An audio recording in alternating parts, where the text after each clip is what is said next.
한양의 북촌 어귀에서 한 선비가 깊은 한숨을 내쉬며 낡은 보따리를 내려놓았습니다. 오늘날 우리는 아침마다 부동산 뉴스를 확인하고 치솟는 월세와 전세금 걱정에 밤잠을 설치기도 하죠. 그런데 이런 고민이 비단 현대인만의 전유물이었을까요? 놀랍게도 500년 전 조선 땅에서도 집 없는 서러움은 똑같았습니다. 조선 사람들은 다 자기 집에 살지 않았나요? 많은 이들이 이렇게 묻습니다. 하지만 기록은 전혀 다른 이야기를 하고 있습니다. 한양도성 안에 인구가 폭증하면서 집을 소유하지 못한 이들은 남의 집 단칸방을 빌려야 했습니다. 그곳에서 집주인 눈치를 보며 매달 집세를 내고 때로는 억울하게 쫓겨나기도 했죠. 오늘 우리는 화려한 궁궐의 그림자에 가려져 있던 조선시대 세입자들의 눈물겨운 생존기를 들여다보려 합니다. 집값 때문에 살기 힘들다라는 탄식은 이미 500년 전부터 한양 골목길에 가득했습니다. 조선판 월세와 전세, 그리고 하숙에 이르기까지 우리가 몰랐던 부동산의 역사를 지금 시작합니다. 1394년 조선의 건국과 함께 태조 이성계는 한양을 새로운 수도로 정했습니다. 초기에는 계획도시로서 여유가 있었으나 시간이 흐를수록 상황은 급격히 변했습니다. 특히 임진왜란 이후인 1600년대부터 한양은 팔도 강산에서 몰려든 사람들로 인산인해를 이루었습니다. 객관적인 사료에 따르면은 조선 후기 한양의 인구는 공식적인 집계만으로도 20만 명을 훌쩍 넘겼습니다. 실제 거주자는 그보다 훨씬 많았을 것으로 추정되죠. 사람이 몰리니 자연스럽게 집이 부족해졌습니다. 한정된 도성 안의 땅에 집을 지을 곳은 없었고 집값은 천정부지로 치솟았습니다. 선비 이옥은 당시의 상황을 보며 안타까운 마음을 느꼈습니다. 지방에서 갓 올라온 젊은 선비들이 머물 곳이 없어 헤매는 모습을 자주 목격했기 때문입니다. 이옥은 붓을 들어 기록했습니다. 도성 안의 집값은 금값과 같아 가난한 자들은 처마 밑을 빌려 가마니를 깔고 자는 지경이다. 실제로 한양의 집값은 다른 지역에 비해 압도적으로 비쌌습니다. 특히 대궐과 가까운 가회동이나 상권이 발달한 종로 근처는 오늘날의 강남처럼 권력가와 부자들이 독점했습니다. 가난한 선비나 상인들은 성곽 및 달동네나 좁은 골목의 행랑채를 빌려야만 했습니다. 한양의 좁은 골목길을 걷던 무명의 장사꾼은 혼잣말을 내뱉었습니다. 이 넓은 한양 땅에 내 몸 하나 누일 방 한 칸이 없단 말인가. 장사꾼은 눈시울이 붉어졌습니다. 고향에 계신 노모를 모셔오고 싶었지만 매달 나가는 방값을 감당하기에도 벅찬 현실이었죠. 전지적 시점에서 볼 때 이 시기의 한양은 이미 도시화의 홍역을 앓고 있었습니다. 국가가 주도하는 공공주택 공급은 존재하지 않았고 모든 주거 문제는 철저히 개인의 역량에 맡겨졌습니다. 이러한 불균형은 자연스럽게 임대인과 임차인이라는 새로운 계급 관계를 만들어냈습니다. 왕조가 바뀌고 500년이 흘렀지만 수도의 집 부족 문제는 여전히 현재 진행형입니다. 이 시대의 한양 사람들이 겪었던 공간의 결핍은 지금 우리가 겪는 상실감과 그 결이 매우 닮아 있습니다. 사람들은 좁은 방에서 내 집 마련의 꿈을 꾸며 고달픈 하루를 버텨냈죠. 그렇다면 당시 사람들은 집세를 어떻게 냈을까요?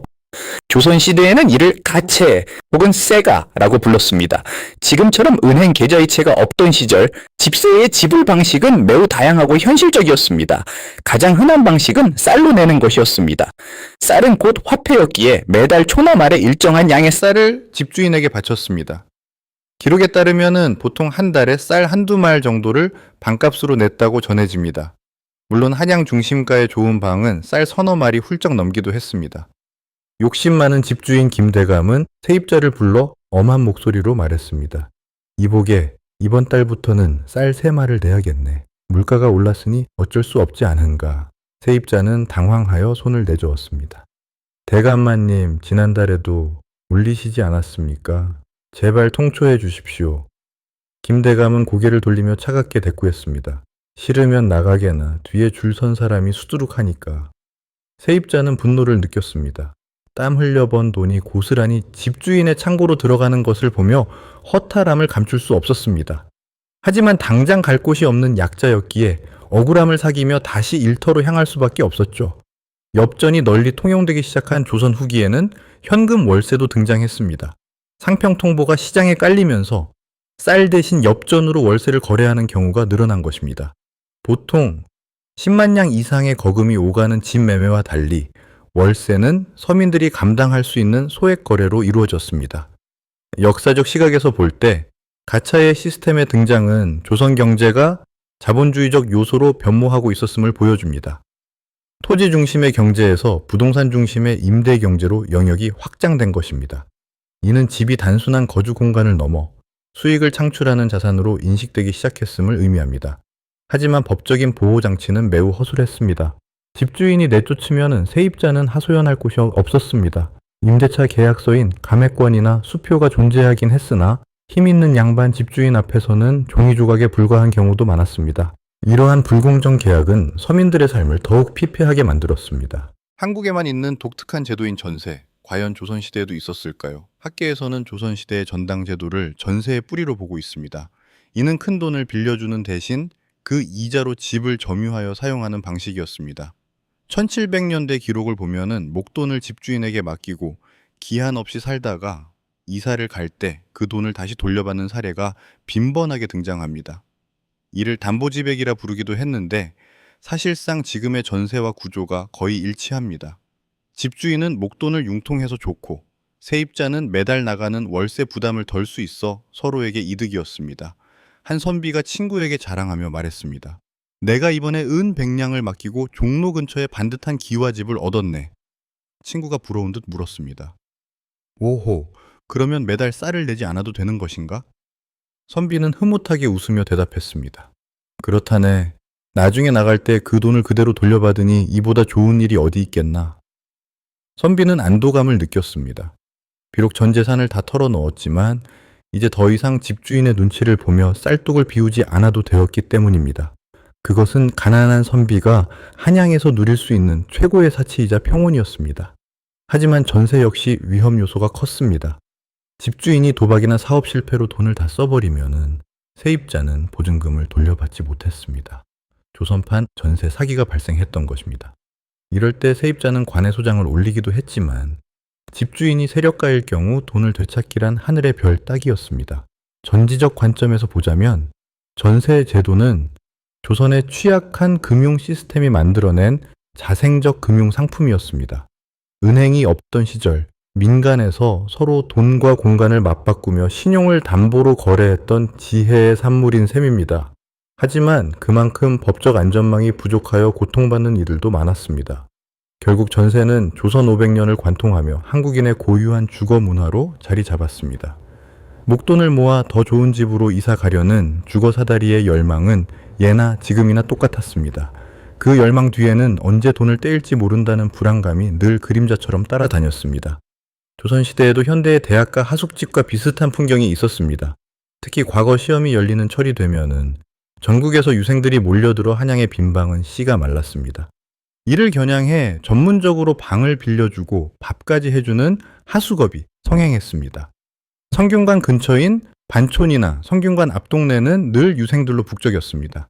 이곳의 집들은 평소에는 조용하다가도 시험 기간만 되면 문전성시를 이뤘습니다. 방 하나에 대여섯 명씩 몰려 자는 고시원 같은 풍경도 흔했습니다. 주인 아주머니는 식사 3끼를 제공하는 대가로 꽤 쏠쏠한 수익을 올렸습니다. 한 선비가 하숙집 주인에게 공손히 물었습니다. 아주머니, 혹시 남는 방이 있습니까? 멀리 경상도에서 올라왔습니다. 주인은 바쁘게 부엌대기를 시켜 밥상을 차리며 퉁명스럽게 말했습니다. 방은 없소. 저기 윗방 유생들 틈에 끼어 자야 하오. 싫으면 다른 집 알아보구려. 선비는 하는 수 없이 짐을 풀며 덧붙였습니다. 알겠습니다. 부디 등불이라도 밤늦게까지 켤 수 있게 해주십시오. 선비는 막막함을 느꼈습니다. 좁고 눅눅한 방에서 모르는 사람들과 뒤섞여 공부해야 하는 현실이 고달팠습니다. 하지만 고향 가족들의 기대를 생각하면 이 정도 불편함은 기꺼이 감내해야 할 몫이었습니다. 하숙집의 가격은 천차만별이었습니다. 밥상이 푸짐하고 개인 공간이 보장되는 곳은 고위 관료의 자제들이 독차지했고 가난한 선비들은 말 그대로 잠만 자는 험한 곳을 전전했습니다. 심지어 동방이라 하여 한 이불을 덮고 자는 경우도 예사였습니다. 역사 기록인 미암일기를 보면은 선비들이 서울에 머물며 지인이나 인맥을 통해 방을 구하는 과정이 상세히 나옵니다. 단순한 숙박을 넘어 하숙집은 정보 공유의 장이기도 했습니다. 과거 시험 정보나 중앙 정치권의 소문이 하숙집 식탁에서 오갔던 것입니다. 전지적 시점으로 볼 때 하숙은 지방 인재들이 중앙으로 진출하기 위한 필수적인 징검다리였습니다. 하지만 그 징검다리를 건너기 위한 비용은 만만치 않았습니다. 수년 동안 과거에 낙방하며 하숙비로 가산을 탕진한 이들도 부지기수였습니다. 꿈을 좇는 청춘의 고뇌는 500년 전 반촌 골목에서도 뜨겁게 타올랐습니다. 집세가 오르고 수요가 많아지자 조선에도 부동산 투자로 큰 돈을 버는 이들이 나타났습니다. 주로 돈 많은 상인들이나 권세를 가진 관리들이 그 주인공이었습니다. 그들은 한양도성 안에 좋은 입지에 여러 채의 집을 사들여 임대 수익을 챙겼습니다. 특히 역관이나 경강상인들은 무역으로 번 거금을 부동산에 쏟아부었습니다. 당시 한양에는 집 부자 리스트가 돌 정도였습니다. 어떤 이는 30채 이상의 기와집을 소유하며 매달 걷어들이는 쌀만으로도 큰 창고를 가득 채웠다고 전해집니다. 이들은 조선시대의 다주택자이자 임대사업자였습니다.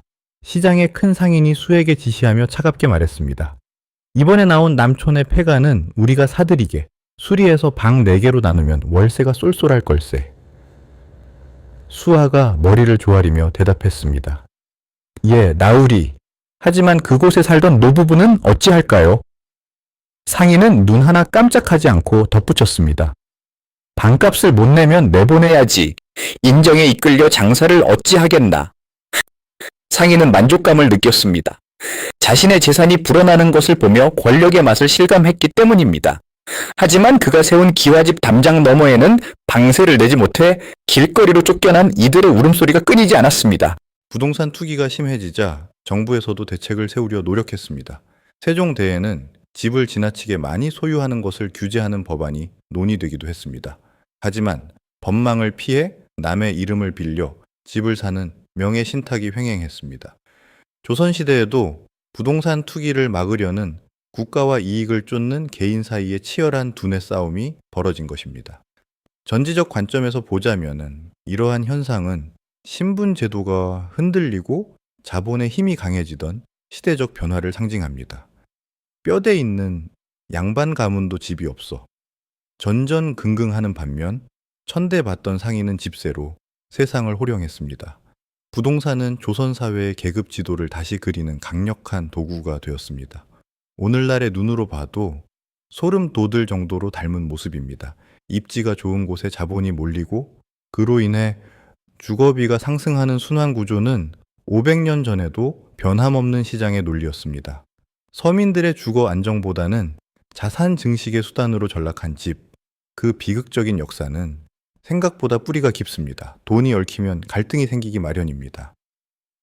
조선시대에도 집주인과 세입자 사이의 분쟁은 끊이지 않는 사회 문제였습니다. 집세를 제때 내지 않는 세입자, 정당한 이유 없이 방을 빼라고 협박하는 집주인 사이의 소송이 관에 빗발쳤습니다. 조선의 기본 법전인 경국대전에는 주택 매매와 임대차에 관한 규정들이 명시되어 있습니다. 예를 들어 집을 팔 때는 반드시 이웃과 친척에게 먼저 물어봐야 한다는 선매권 규정이 있었습니다. 하지만 임대차 보호법은 현대에 비해 매우 미흡했습니다. 대부분의 갈등은 관습법이나 고을 수령의 판단에 맡겨졌습니다. 한 세입자가 사또 앞에서 억울함을 호소하며 울먹였습니다. 사또, 억울하옵니다. 제가 집세를 단 한 번도 밀린 적이 없는데 집주인이 갑자기 아들을 살게 하겠다며 내일 당장 나가라 합니다. 집주인은 뻔뻔하게 맞받아쳤습니다. 내 집 내 맘대로 하겠다는데 무슨 상관이요? 법의 주인 마음대로 못한다는 구절이 어디 있소?